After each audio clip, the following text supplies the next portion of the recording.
Today, we're diving into one of the most powerful functions in Google Sheets, VLOOKUP. VLOOKUP stands for Vertical Lookup.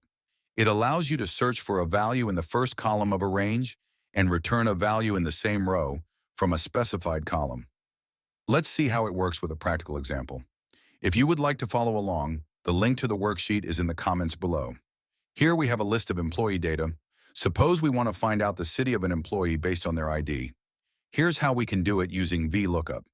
First, click on the cell where you want the result to appear.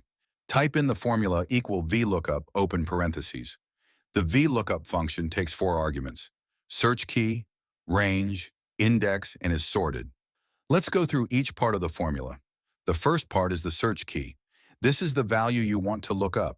In our case, it's the employee ID in cell F2. So type F2, comma.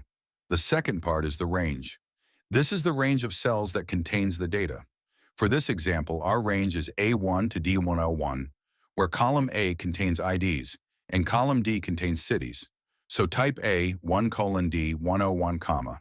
The third part is the index. This is the column number in the range from which to retrieve the value.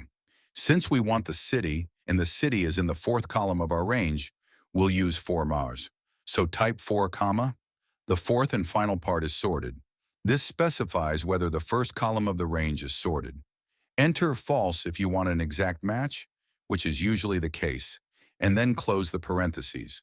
So the full formula looks like this: equals V, lookup open parentheses, F2, comma, A1 colon, D101, comma, 4, comma, false close parentheses.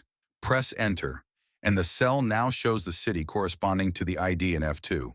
Let's test it with a different ID to ensure it's working correctly.